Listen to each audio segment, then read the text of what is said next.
우리 아버지 하나님의 거룩한 자녀 여러분, 하나님의 크신 은혜와 평강이 여러분과 함께 하시기를 간절히 바랍니다. 모든 그리스도인들에게 있어서 가장 신나는 일이 무엇인지 아십니까? 한마디로 말하면, 두 글자로 말하면 바로 선교입니다. 이번 한 기 동안은 하나님의 선교 그리고 나의 선교라는 제목으로 13번에 걸쳐서 함께 선교에 대해서 공부하겠습니다. 오늘은 특별히 그 세 번째 시간으로 선교를 향한 하나님의 부르심이란 제목으로 함께 말씀을 나누겠습니다. 제가 어렸을 땐 집이 참 추웠습니다. 그 벽이라고 해봐야 흙으로 만든 수수깡에다가 흙을 이겨서 만든 그 벽, 겨울철에 거기에 바깥 하늘이 보일 정도로 이렇게 구멍이 떨어져 있고, 거기 황소바람이라고 하죠. 황소바람이 술술 들어옵니다. 그리고 하루 종일 이 방이 차가웠다가 밤에 잠자리에 누우면은 정말 추워서 그냥 오들오들 떨었습니다. 그러다가 새벽녘이 되면은 내 온기가 더해지고 아래에서 구들장이 따뜻해지면서 몸이 따뜻해지고 나른합니다. 그러나 이 이불 바깥은 아주 추웠습니다. 그렇기 때문에 가장 힘든 것은 아침에 지금 빨리 일어나야 되는데 몸이 움직이질 않습니다. 이불만 걷어지키면은 또 한 방 안이라 할지라도 한겨울과 똑같이 그렇게 추운 곳이었습니다. 따뜻한 곳에 가만히 쉬어보면은 일어나고 싶지 않습니다. 사람들도 마찬가지입니다. 옛날 노아 홍수가 다 끝난 다음에 하나님의 거룩한 백성들이 하나님의 명령대로 하나님께서는 노아 홍수가 끝났을 때에 노아와 그 자녀들에게 복을 주어 가라사대 생육하고 번성하여 땅에 충만하라 말씀하셨지만, 노아의 자녀들은 그리고 그 후손들은 다른 곳으로 나가는 게 쉬웠습니다. 그래서 창세기 11장에는 온 땅의 언어가 하나요 말이 하나에 따라 이에 그들이 동방으로 옮기다가 신할 평지를 만나 거기 거류하며 서로 말하되 자 벽돌을 만들어 견고히 굽자 하고, 이에 벽돌로 돌을 대신하며 역청으로 진흙을 대신하고 또 말하되 11장 4절입니다. 성읍과 탑을 건설하여 그 탑 꼭대기를 하늘에 닿게 하여 우리의 이름을 내고. 우리가 엄청나게 높은 건물을 짓는다면 유명해지지 않겠습니까? 옛날 제가 어렸을 때는 세계에서 가장 높은 건물 하면은 미국의 엠파이어 스테이트 빌딩, 누구나 다 아는 이름이었습니다. 그런데 엠파이어 스테이트 빌딩보다 훨씬 더 높게 건물을 지으면은 우리 이름을 내고 유명해지지 않겠습니까? 그러나 그것이 최후의 목적은 아니었습니다. 온 지면에 흩어짐을 면하자 하였더니, 하나님의 명령은 지면에 흩어져서 땅끝까지 가서 온 세상에 충만하게 하는 것, 그것이 하나님의 계획이었는데 사람들은 이곳에 모여 살다 보니까 편안했습니다. 이러다 또 비나 내리면 어떻게 할까? 여기에 높은 탑을 짓자, 그리고 하늘까지 닿게 하자. 하나님에 대한 도전입니다.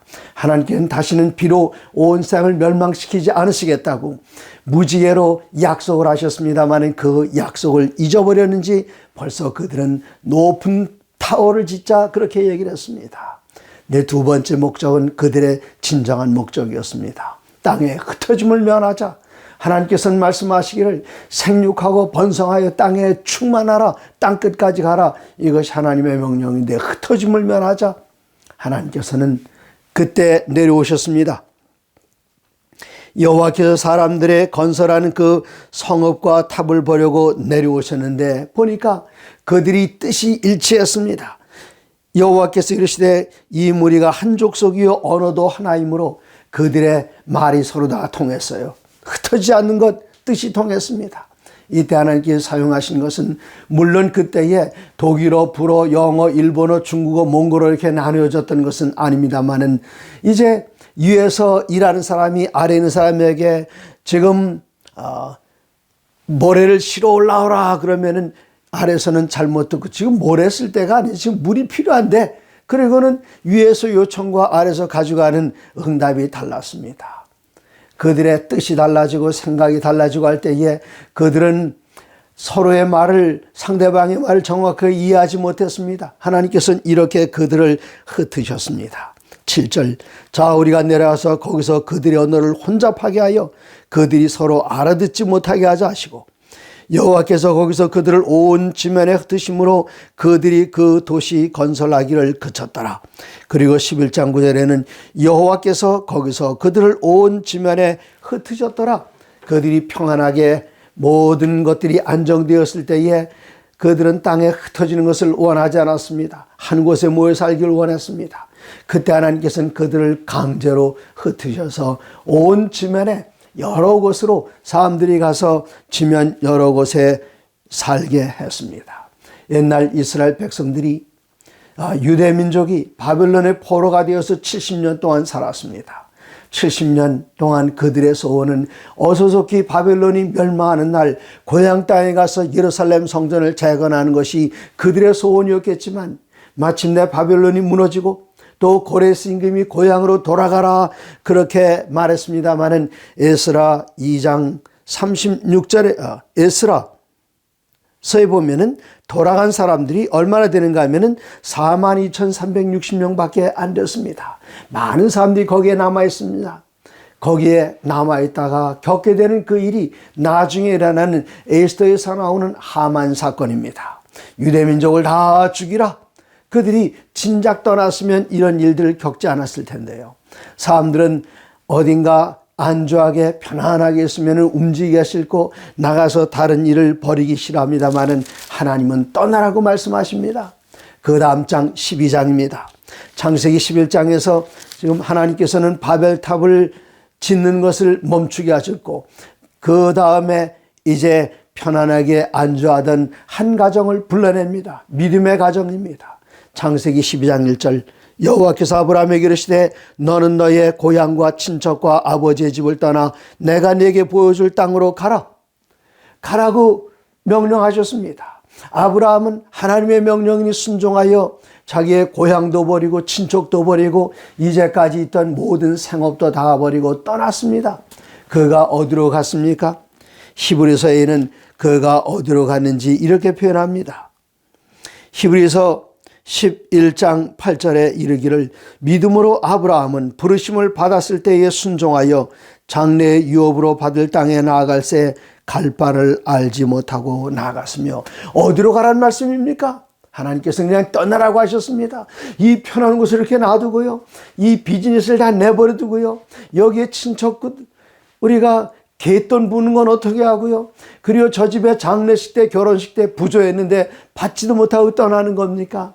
하나님께서는 떠나라고 하셨을 때에 아브라함은 다른 질문하지 않았습니다. 그냥 말씀에 순종해서 떠났습니다. 어디로 가는가? 갈 바를 알지 못하고 하나님께서 한 걸음씩 인도하시면은 그대로 따라갔습니다. 그것을 사도 바울은 히브리서 11장 8절에 말하기를 믿음으로 아브라함은 믿음으로 나아갔다고 그랬습니다. 하나님께서 그를 내려 보내실 때에 창세기 12장 2절 내가 너로 큰 민족을 이루고 내게 복을 주어 내 이름을 창대하게 하리니 너는 복이 될지라. 너는 복이 될지라. 이전의 번역에는 개역성경에는 복의 근원이 될지라 말씀하셨습니다. 아브라함이 가는 곳마다 그의 존재 자체가 하나님을 경배하는 그 모습이 주위에 있는 사람들에게 보여주면서 입을 열어서 하나님을 증거하지 않아도 그의 사는 삶이 하나님을 경외하는 그 모습 그 자체가 사람들을 하나님께로 인도하는 그러한 역사를 이뤘습니다. 이제 아브라함이 가나안 땅에 들어갔습니다. 그러나 하나님께서는 어디에 우리에게 일을 맡기고 보내시면서 너는 그곳에 가서 넘어져도 잘 되고 엎어져도 잘 되고 들어가도 복 받고 나가도 복 받고 그렇게 말씀하지 않으십니다. 하나님께서 가라고 말씀하실 때에 그 명령에 순종하는 것이 중요합니다. 그가 가나안 땅에 살 때에 12장 10절에 보면은 그 땅에 기근이 들었으므로 그랬습니다. 흉년이 왔습니다. 먹고 살 양식이 없었습니다. 하나님께서는 이곳에 흉년을 내려서 다른 곳으로 가게 하심으로 다른 곳에 가서 하나님의 사랑과 은혜를 전하게 했습니다. 제가 잘 아는 한 부인이 있었습니다. 북한에서 내려오신 분이신데 그 이순옥 여사님, 제가 그분을 2000년에 처음 만났을 때에 그분은 70이 넘은 분이셨습니다. 근데 이분이 북한에서 제7일 안식일 예수 재림교인이셨습니다. 이분이 평양 근처에 사시다가 평양에서 조금 떨어진 곳 기림리에서 사시다가 재림교에 있는 것이 발각되었고, 그때 수많은 사람들이 순교를 당했지만 이분은 침례받은 지 얼마 안 되는 분이었기 때문에 수도 평양에서 살지 못하고 저 중국과의 경계선으로 그가 추방당했습니다. 그것은 좋은 기회였습니다. 그가 추방당해서 중국과 북한의 경계선 사이에서 살고 있을 때에 이웃 사람들에게 복음을 전했습니다. 그가 추방당하는 것은 복음 전하는 기회였습니다. 공산당이 봤습니다. 여기다 내버려두면 안 되겠다. 또다시 다른 곳으로 옮겼습니다.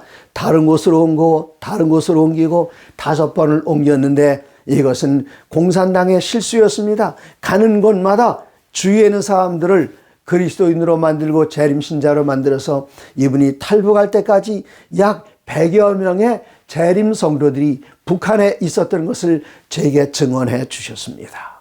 한 곳에 핍박이 나면 다른 곳으로 갔습니다. 여기 기근이 일었을 때에 가나안 땅을 떠나서 애굽 땅에 갔습니다. 이집트에 복음을 전할 수 있는 좋은 기회였습니다마는 이때 아브라함이 큰 실수를 했습니다. 그가 70이 넘어서 80을 바라보는 나이에 아내를 보니까 아내가 너무나도 아리따웠습니다. 이 아내를 데리고 다른 곳에 가면은 남자들이 나를 죽이고 이 여자를 취할 텐데, 좋은 생각이 있어요. 여보, 이제부터 당신이 나를 여보라고 부르지 말고 오빠라고 불러주시오. 그러면 내가 내 생명을 보존할 것이요. 바로가 그 모습을 봤습니다. 비록 사라의 나이가 상당히 많이 들었을지라도 그의 용모는, 그의 아름다움은 그의 나이를 속이고 말았습니다. 나이를 말하지 않았습니다만 그 용모에 반하여 애굽의 바로는 결혼하기로 했습니다. 15절입니다. 바로의 고관들도 그를 보고 바로 앞에 칭찬함으로 그 여인을 바로의 궁으로 이끌어 들인지라. 이에 바로가 그로 말미암아 아브라함을 후대함으로 아브라함이 양과 소와 노비와 암수나귀와 낙타를 얻었더라. 벌써 빅물을 받은 것입니다. 아내를 누이라고 속였기 때문에 바로 임금은 이 여인과 결혼하기 위해서 그의 여동생 된 사라를 데리고 오기 위해서 그의 오라비 된 아브라함에게 많은 선물을 줬습니다. 그들이 첫날 밤을 치르러 갈 때에 하나님께서 그에게 나타나셨고 이 가정에 재앙을 내리셨습니다. 18절입니다. 바로가 아브라함을 불러서 이르되 내가 어찌하여 나에게 이렇게 하였느냐? 내가 어찌하여 그를 내 아내라고 내게 말하지 아니하였느냐? 내가 어찌 그를 누이라 하여 내가 그를 데려다가 아내를 삼게 하였느냐? 내 아내가 여기 있으니 이제 데려가라. 데려가라. 바로도 화 많이 났을 겁니다. 이때 아브라함은 믿음의 사람, 믿음의 조상 아브라함도 넘어지고 깨어져서 큰 실수를 했습니다.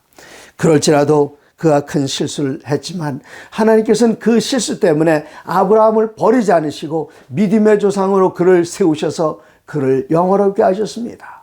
하나님의 말씀에 순종하고 나갈 때에 우리가 때로 실수할 수 있습니다. 넘어질 수 있습니다. 사단의 유혹에 빠질 수도 있습니다. 그러나 염려하지 마십시오. 하나님을 붙든 그 손길만큼은 놓지 않고 있다면 하나님께서는, 물론 우리의 실수는 실수이지만 하나님께서는 그것을 잘했다고 칭찬하지는 않으시겠지만 우리를 버리지 아니하시고 끝까지 믿으시고 사용하시는 것 얼마나 놀라운 은혜입니까? 이제 신약 성경으로 넘어가 보겠습니다. 신약 성경 사도행전 8장입니다. 사도행전 8장은 7장이 이어집니다. 왜 7장을 먼저 언급했을까요? 7장은 첫 번째 순교자가 나오는 장입니다. 7 집사들 가운데 하나였던 스데반 집사님이 돌에 맞아 죽는 사건이 났습니다. 그때 그 옆에 아주 열심 있는 바리새인 사울이, 나중에 바울이 됐지요. 사울이 거기에 있었습니다. 사도행전 7장 58절에 보면 성 밖으로 내치고 돌로 칠세 증인들이 옷을 벗어 사울이라는 청년의 발 앞에 두니라.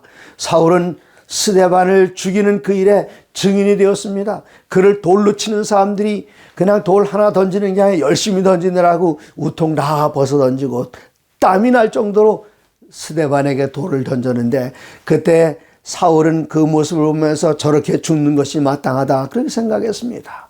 그리고는 사울은 열심을 내서 하나님의 백성들을 핍박했습니다. 8장 1절입니다. 사울은 그가 죽임당함을 마땅히 여기더라. 그날에 예루살렘에 있는 교회가 큰 박해가 있어 사도 외에는 다 유대와 사마리아와 모든 땅으로 흩어지니라. 여기 보십시오. 예루살렘에서 이적이 일어나고 또 예수님의 열한 제자들이 기적을 베풀면서 많은 사람들을 그리스도인으로 만들 때에 그것은 그들에게 평화스러운 장소였고 안전한 장소였습니다. 그러나 예수님께서는 이 예루살렘에 머물라고 하지 않으셨습니다. 땅끝까지 가라고 말씀하셨습니다. 그러나 그들은 아직까지 떠나지 못하고 있어요. 이때 예루살렘에 핍박이 왔습니다.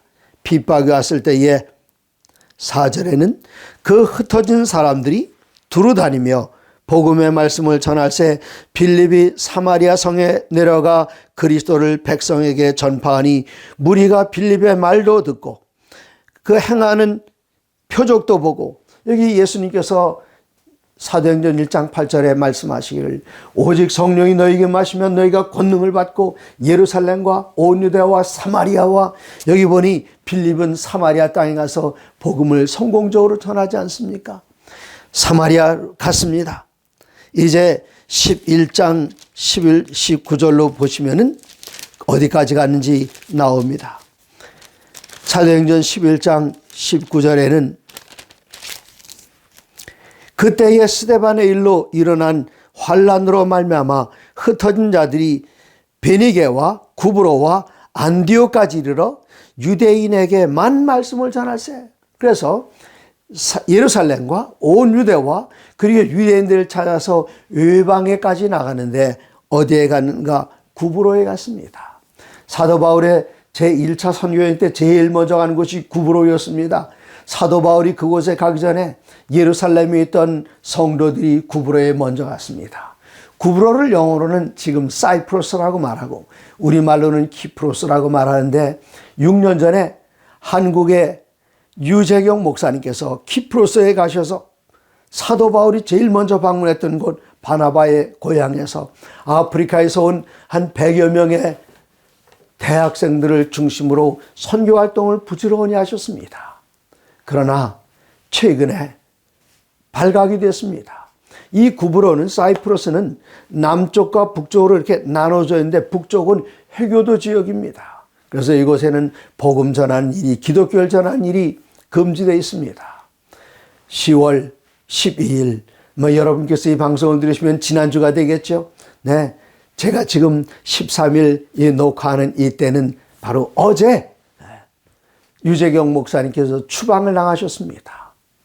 사모님과 두 딸들은 여전히 그곳에 남아있고 이분만 혼자 빠져나와서 안전한 곳에, 다른 곳에 가서 이제 복음 전할 준비를 하고 계시는데, 여기 핍박이 오게 되면 우리들은 다른 곳으로 흩어지는데 어떻게 흩어지게 되는가? 마태복음 10장에는 이런 말씀을 예수님께서 하셨습니다. 마태복음 10장 23절입니다. 예수님께서 말씀하시기를 이 동네에서 너희를 박해하거든 저 동네로 피하라. 내가 진실로 너희에게 이르노니 이스라엘의 모든 동네를 다 다니지 못하여 인자가 오리라. 이쪽에 핍박이 오고 박해가 오는 것은 이제는 다른 지역에도 복음 사업을 위해서 일하여야 하니 그곳으로 가라는 신호였습니다. 예수님께서는 말씀하시기를 너희가 가는 곳마다 환영받는 것이 아니요 박해받고 핍박을 받게 될 것이다. 그러나 박해가실 때에 저항하는 것, 그러면서 거기서 힘을 소진하거나 생명을 잃어버리지 말고 다른 지역으로 가서 복음을 전하고, 이 지역에서 박해를 당해서 더 이상 복음을 전하지 못하면 거기 있는 사람들에게 일을 맡겨두고 다른 곳으로 가라. 그렇게 말씀하셨습니다. 예수님께서 이렇게 말씀하신 그 말씀을 따라 제자들은 여러 곳을 다니면서 복음을 전할 수 있었습니다. 이제 10장, 사도행전 10장 29절에 보시면은 이르되 유대인으로 10장 9절입니다. 10장 9절 이튿날 그들이 길을 가다가 그 성에 가까이 갔을 그때에 베드로가 기도하려고 지붕에 올라가니 그 시각은 제 6시더라. 제가 그 집에 3번을 가봤습니다. 바닷가에 바로 옆에 있는 집입니다. 이 바닷가에서 이 집에 돌을 던지면은 바닷가에 떨어질 정도로 가죽을 다루는 피장 시몬의 집이었습니다. 거기서 기도드릴 때에 하늘에서 온갖 그 부정한 동물들을 싼 보자기가 내려왔는데 하늘에서 음성이 들리기를 일어나 잡아먹으라. 베드로는 전 이렇게 어려서부터 부정한 것 안 먹었습니다. 이러기를 몇 번을 반복했습니다. 그가 거절했습니다.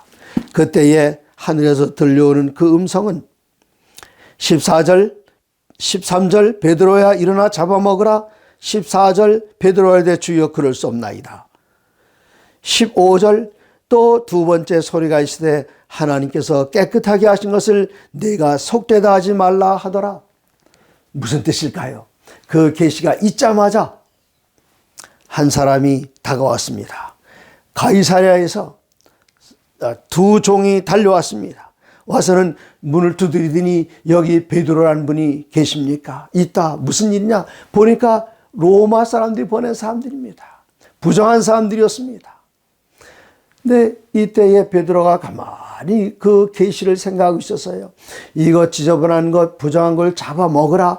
이건 나 못 먹는 건데 하나님께서는 먹으라고 하셨는데 이 돼지, 족발 먹어야 되는 것 이건 아닌데 무슨 뜻일까? 그때 문을 두드리고 들어온 사람들을 고넬료가 보낸 사람들이었습니다.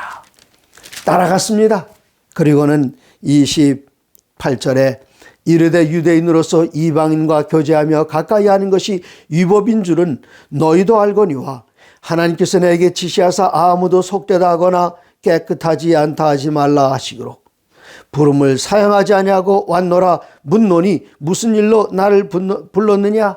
이제는 고넬료에게 고넬료가 나서서 이야기합니다. 그도 계시 가운데 가서 피장 시몬의 집에서 베드로를 데려다가 말씀을 받게 하라는 그 이야기를 들었습니다.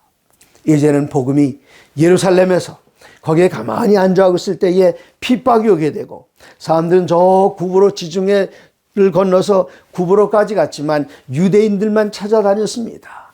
이제는 이방인에게 복음 전한 일이 시작이 됐습니다. 마침내 사도행전 1장 8절 우리들의 이번 기회 주제와 같은 절입니다. 오직 너에게 성령이 임하시면 너희가 권능을 받고 제일 먼저 예루살렘과 그 다음엔 온 유대와 그 다음에는 사마리아와 그리고 땅끝까지 이르러 예루살렘은 유대 지방에 있습니다. 유대 지방 위가 사마리아 지방입니다. 사마리아 지방 위에 있는 것이 갈릴리 지방입니다. 거기서 올라가서 서쪽으로 가게 되면은 오늘날 튀르키예로 알려진 아나톨리아 반도가 길게 있습니다. 우리가 아는 빌립보 교회, 골로새 교회, 에베소 교회, 서머나 교회, 버가모 교회, 두아디라 교회, 사대 교회, 빌라델비아 교회, 라오디게아 교회 다 오늘날 튀르키예 그곳에 있습니다. 이제 예수님의 제자들은 예루살렘에서 복음을 전하고 핍박이 일어났을 때에 빌립은 사마리아로 가고 다른 제자들은 안디옥으로 가고 페니키아로 가고 구브로로 가고 유대인들만 찾아다녔습니다. 그러나 이 사건 이후로 하나님께서는 이 백성들을 이방인에게까지 가게 하셨습니다. 그래서 첫 번째는 예루살렘의 복음을 전하라. 여러분이 있는 그 주위에서 복음을 전하십시오. 여러분이 있는 주위에서 지금 어떤 방법으로 복음을 전할 수 있을까요? 전 요새 신나서 하는 일이 있습니다. 물 들어올 때 노져라. 주위에 맨발로 가는 사람들이 많이 있기 때문에 고양시 맨발 우리나라의 맨발 걷기 국민운동 본부가 있는데 고양시 지부를 맡아서 이제 그 지부의 지회장 직분을 갖게 됐습니다. 왜 그렇게 할까요? 여기 고양시에는 제가 있는 일산공원에만 사람들이 호수공원에서만 맨발 걷는 것이 아니라 여러 곳에 맨발 걷는 그룹들이 있습니다. 그래서 제가 먼저 이것을 신청을 해서 이쪽에 지도자가 됐습니다. 다른 사람이 다 밥상 차려놓은 곳에 들어가서 숟가락 하나 얹으려고 그러면 그건 불편합니다. 선교회는 주도권을 잡는 것, 그것이 상당히 중요합니다. 다른 사람들보다 앞서서 가서 일하는 것, 이것 제 주위에 있는 고향시에 있는 사람들을 접근하기 위해서 하는 방법입니다.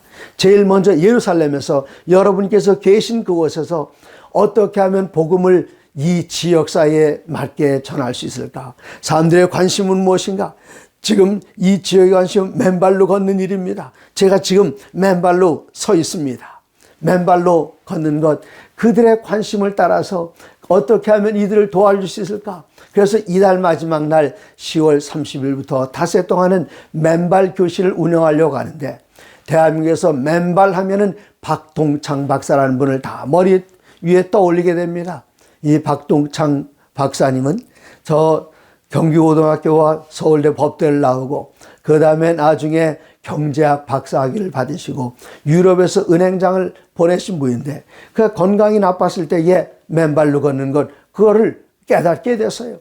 그리고 전국적으로 지금 맨발 신드롬이 일어나고 있습니다. 이때 이 방법을 택하는 것 좋은 것 같아서 10월 30일 첫째 날 박동창 박사님, 그리고 그 다음에 둘째 날 김철호 박사님, 셋째 날 이강옥 박사님은 재림교회 장로님이신데 전국적으로 그분은 대한 걷기연맹의 그분은 회장이십니다.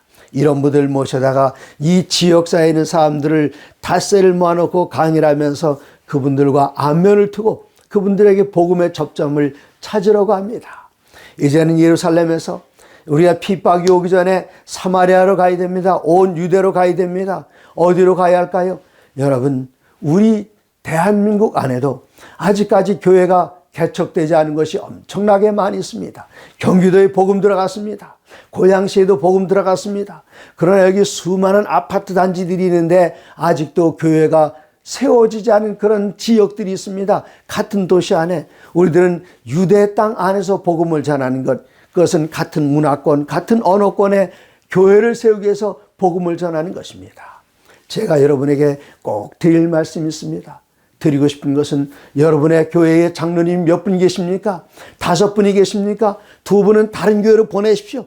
아직 교회가 개척되지 않은 곳으로 보내십시오. 예수님께서 하신 명령입니다. 한 곳에 5명의 장로님, 20명의 집사님들이 알콩달콩하면서 이것 하나님께서 좋아하시지 않습니다.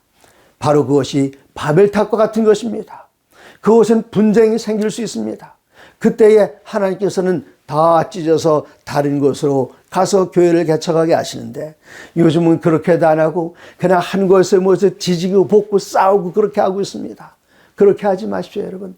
그런 일이 일어나기 전에 교회에서 직원회를 열어서 이 지역에 아직 복음이 들어가지 않은 곳이 어디 있는가, 어디 교회를 개척할 것인가, 또 교회를 개척한 다음에 하고 있는 곳이 있는가, 우리가 그곳에 재정적으로 도와주고, 그곳에 지금 10사람도 안 되는 사람이 모이면 예배 순서를 어떻게 제대로 할 수 있겠는가, 우리 교회 몇 사람을 그곳에 보내자.